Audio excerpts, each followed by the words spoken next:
നേരത്തെ സൂചിപ്പിച്ചതുപോലെ പ്രതിപക്ഷ നേതാവ് അടക്കം ആരോപിക്കും പോലെ ഇതൊക്കെ ഒന്ന് ഉത്തരവായി ഇറങ്ങുമ്പോഴേക്കും അടുത്ത സർക്കാർ വരും. അതിപ്പോൾ ആരോ ആയിക്കോട്ടെ.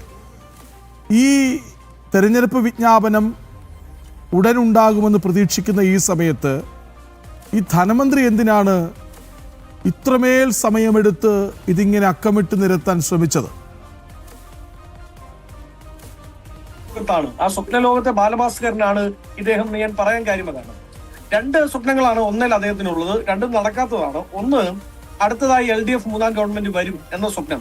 അത് വരാൻ വേണ്ടി ആ നടക്കാത്ത സ്വപ്നം എത്ര സുന്ദരമായ സ്വപ്നമാണ് വിജയ എന്ന് അദ്ദേഹം പറയുന്ന കണക്കിന് അങ്ങനെ ഒരു സ്വപ്നമാണ് അദ്ദേഹം കണ്ടുകൊണ്ടിരിക്കുന്നത്. അങ്ങനെ ഒരു സ്വപ്നമാണെങ്കിൽ പോലും ആ സർക്കാരിന് പോലും നിറവേറ്റാൻ പറ്റാത്ത രീതിയിൽ പദ്ധതികൾ ഒരു ഇലക്ഷൻ പ്രചരണ യോഗത്തിൽ പ്രഖ്യാപിക്കുന്ന കണക്കിന് പ്രഖ്യാപിച്ചു വിട്ടിരിക്കുകയാണ്. അതിൽ ഇതുവരെ പ്രഖ്യാപിച്ചത് നടപ്പിലായോ എന്നുള്ളതാണ്. ഒരു വൈറ്റ് പേപ്പർ ഇറക്കാൻ, ധവളപത്രം ഇറക്കാൻ ഇവർ തയ്യാറുണ്ടോ? ഞങ്ങൾ കഴിഞ്ഞ 10 വർഷക്കാലം ഇന്ന പദ്ധതികൾ ഇന്ന ബഡ്ജറ്റിൽ പ്രഖ്യാപിച്ചു. 10 വർഷക്കാലത്തെ 10 ബഡ്ജറ്റുകളിൽ ഞങ്ങൾ ഇന്നതൊക്കെ പ്രഖ്യാപിച്ചു, അതിൽ ഇന്നതൊക്കെ പൂർത്തിയായി എന്ന് പറയുന്ന ഒരു വൈറ്റ് പേപ്പർ അത് പുറത്തുവിടാൻ സർക്കാർ തയ്യാറുണ്ടോ? ഇല്ലെങ്കിൽ ഞങ്ങൾ വിടാമെന്നേ. 10 വർഷക്കാലമായി സർക്കാർ പ്രഖ്യാപിച്ച് ഏതൊക്കെ പദ്ധതികൾ ഏതൊക്കെ തരത്തിൽ നടപ്പിലായിട്ടില്ല എന്നത് ഞങ്ങൾ പ്രഖ്യാപിക്കാമെന്നേ, ഞങ്ങൾ അവതരിപ്പിക്കാം. അത് നേരിടാനുള്ള ആ ചലഞ്ച് നേരിടാനുള്ള ആർജവം ബാലഗോപാലിനുണ്ടോ?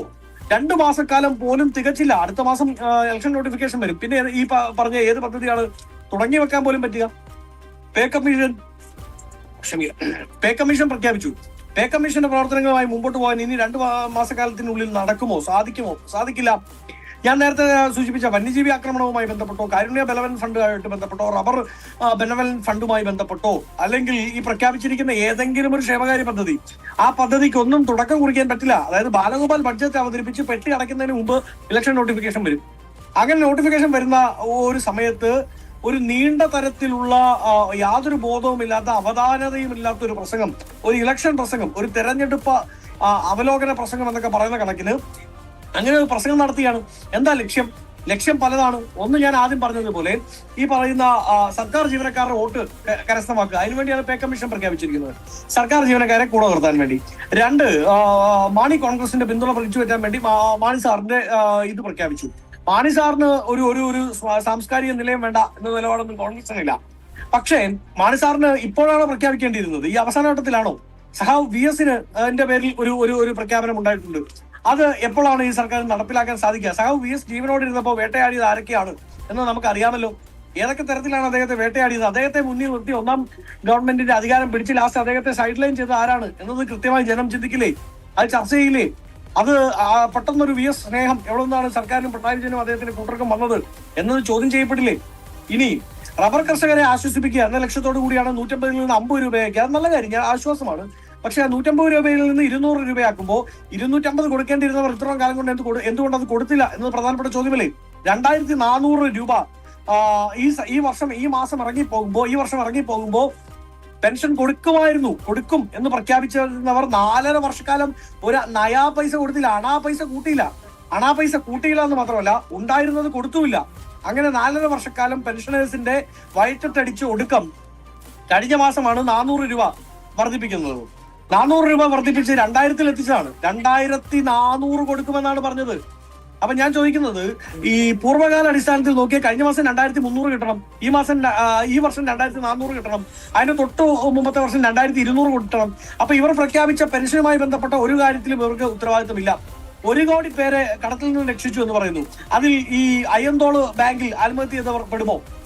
കടക്കണി അല്ലല്ലോ. അവർ കൊണ്ടുപോയി ഇട്ട പൈസ തിരിച്ചു ചോദിച്ചപ്പോ തരാത്തതിന്റെ പേര് ആത്മഹത്യ ചെയ്ത അയ്യന്തോള് ബാങ്കിലെ ആൾക്കാർ ഇതിൽ പെടുമോ? കരുവന്നൂരിൽ ഒരു ഫിലോമിന ഉണ്ടായിരുന്നു. അവർ 30 ലക്ഷം രൂപ എന്ത് ചെയ്തു? അവരുടെ ഈ കരുവന്നൂർ ബാങ്കിൽ നിക്ഷേപിച്ചു ഒടുക്കം അവർക്ക് അസുഖം വന്നു. ചികിത്സ ആവശ്യത്തിന് വേണ്ടി കരുവന്നൂർ ബാങ്കിൽ ചെന്ന് അവർ പണം ചോദിച്ചു. അങ്ങ് മനസ്സിലാക്കണം, ചികിത്സാ നിധി സഹായത്തിന് വേണ്ടിയല്ല, ആരെങ്കിലും ഔദാര്യത്തിന് വേണ്ടിയല്ല. അവർ അവരുടെ ജീവിതകാലം മുഴുവൻ അധ്വാനിച്ചുണ്ടാക്കിയ പൈസ കൊണ്ടുപോയിട്ടതാണ്. ആ 30 ലക്ഷം രൂപ തിരിച്ചു ചോദിച്ചു. ഉടനെ കൊടുക്കാൻ പറ്റില്ല എന്ന് പറഞ്ഞു. പാർട്ടിയുടെ ഭീഷണി വന്നു. കരുവന്നൂർ ബാങ്കിലെ യജമാനന്മാർ ആരൊക്കെയാണെന്ന് നിങ്ങൾക്കറിയാമല്ലോ. മുൻ മന്ത്രി അടക്കമുള്ളവരുണ്ട്. ആ യജമാനന്മാരെല്ലാം കൂടെ ആ പൈസ മുക്കി പുട്ടടിച്ചു. ഒടുക്കം ചികിത്സ കിട്ടാതെ അവർ മരിച്ചു. അങ്ങനെ മരിച്ച് അവർ ശവശരീരവും എടുത്തുകൊണ്ട് ഈ കരുവന്നൂർ ബാങ്കിന്റെ മുമ്പിലൂടെ സമരം നടന്നിട്ട് 1 വർഷത്തിൽ താഴെയാവുന്നുള്ളൂ. അപ്പോഴാണ് സർക്കാർ വന്നിട്ട് പറയുന്നത് 1 കോടി കടം 1 കോടി പേരെ കടത്തിൽ നിന്ന് രക്ഷിച്ചു.